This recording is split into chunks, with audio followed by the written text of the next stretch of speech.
Hello, my name is Monet Corbett and I have recently completed my second high school placement. During this experience, I observed a range of scenarios that I'll discuss with you today and how they connect to relevant theories, policies and legislations, as well as to the Australian Professional Standards for Teachers at the graduate career stage.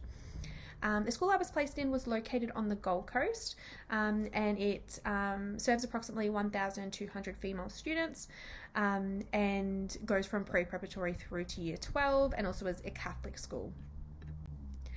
So for the first scenario, students return to the classroom after lunch, which is an active period and when students can often be quite distracted. As part of establishing the classroom expectations, the teacher provided instructions, outlined the lesson's aim, and reminded students of their behavioural standards. However, one student was visibly distracted. She was talking loudly and disrupting the part of the lesson. After giving the lesson's outline, the teacher addressed the behaviour by speaking to the student privately and acknowledged their post-lunch energy and gently reminding them of the aims for the lesson. The teacher issued a warning noting that continued disruption would result in moving the student to another table. Despite this, the student continued to talk and began drawing on peers' artwork, which led further disruption and frustration along the classmates. As a result, the teacher moved the student to a separate table and spoke to them again to reinforce expectations. This scenario aligns with the Australian Professional Standards for Teachers, specifically Standards 4.2 and 4.3. In addressing Standard 4.2, Managed Classroom Activities, the teacher effectively communicated expectations and provided clear instructions to establish a focused learning environment, promoting an orderly atmosphere through clear and behavioural standards and a structured lesson outline. The teacher also met Standard 4.3, Managing Challenging Behaviour, by initially responding to the student's restlessness with empathy and acknowledging the challenge of settling down after such a busy period like lunch, and provided a verbal warning. When the disruptive behaviour continued, they implemented a low-level intervention by moving the student to a different seat, thus minimising further disruption and maintaining classroom focus. This approach reflects the classroom management theories that advocate for proactive engagement and respectful redirection, aligning with the educational policies that emphasise both inclusion and minimising distractions.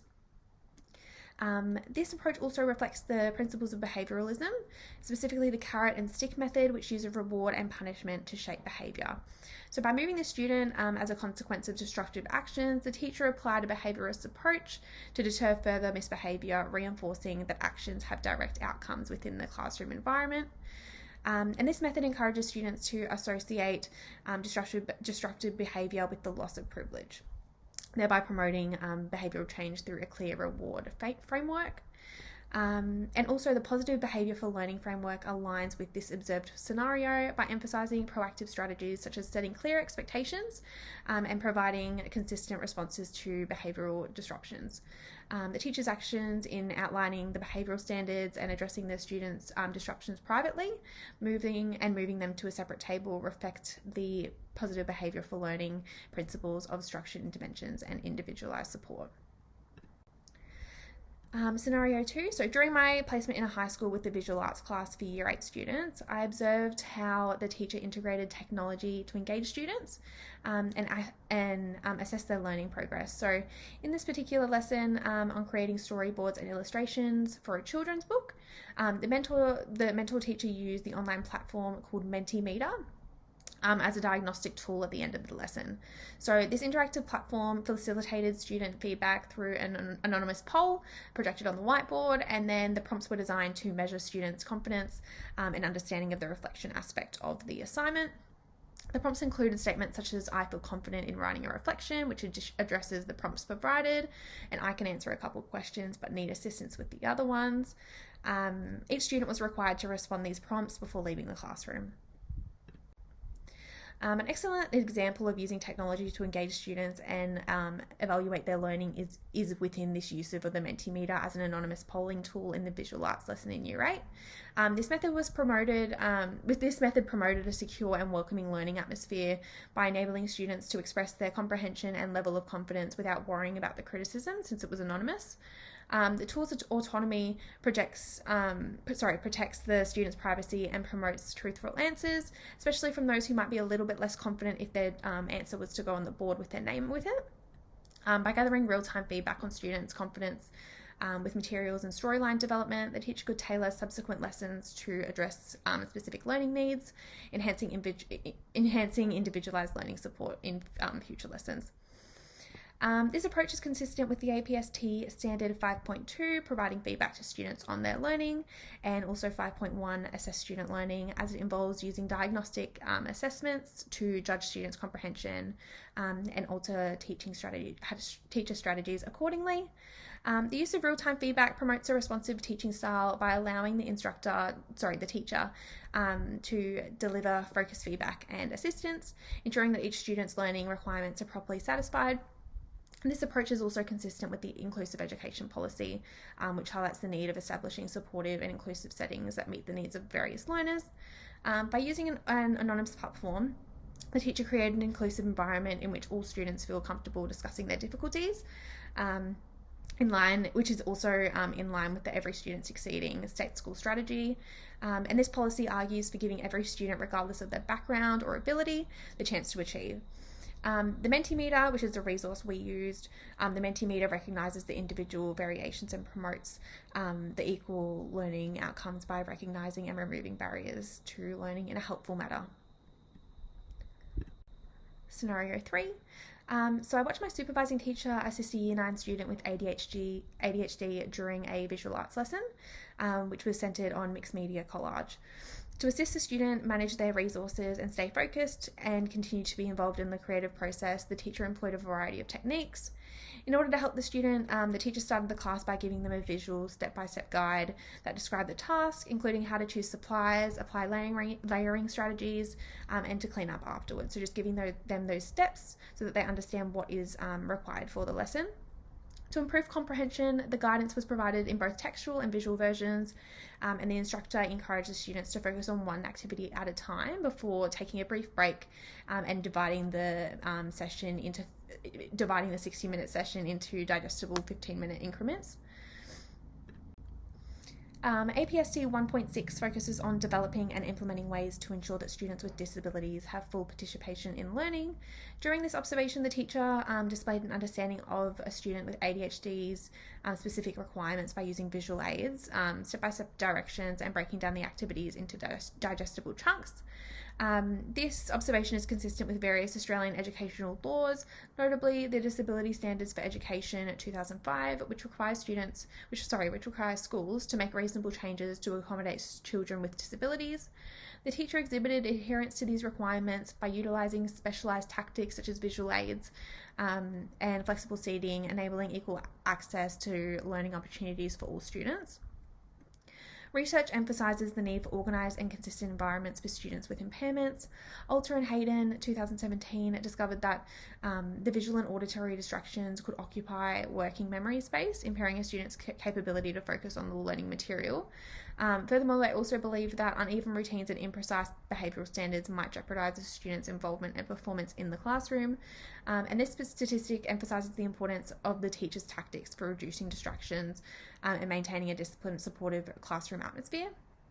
While the teachers' techniques were beneficial, they also highlighted the complexities of inclusive education, and the visual aids and the flexible seating require careful design to ensure that they fulfil the requirements of individual students while neither isolating or drawing unwanted attention. Furthermore, these strategies must be statistically followed throughout the school to avoid misunderstanding or inconsistency, which Alter and Hayden pointed out can weaken their effectiveness. During my 3-week placement at an all-girls school, I came across a situation in Year 8 when a Year 8 student failed to submit their artwork and written component by the deadline. On the day the submission was due, the teacher received an acknowledgement of the leave email from the parents, indicating that the student was departing for a vacation and would not be in class on the day the assessment was due.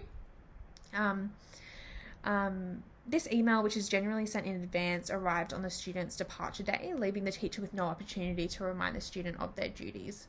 In response, the teacher promptly emailed both the student and the parents, establishing an open communication and giving the student an opportunity to resolve the situation independently. The email described the problem, reminded the student of their need to submit the assignment, and created clear deadlines for its completion. The school system allowed this email to be logged for other staff to view, if necessary, and the teacher could see if the student or parent had read the message or opened the email. This proactive approach emphasizes teachers' dedication to maintaining accountability and openness while also encouraging student responsibility. This observation is strongly related to the Advancing Partnerships Parent and Community Engagement Framework because it emphasises the teacher's efforts to develop meaningful ties with parents in order to promote the student's academic success.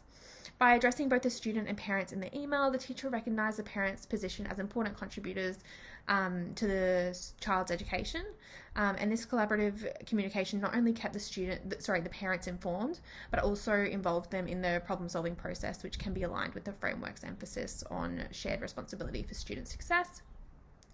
Furthermore, by encouraging students to respond and accept responsibility for their work, the teacher instilled crucial life skills such as time management and self-regulation.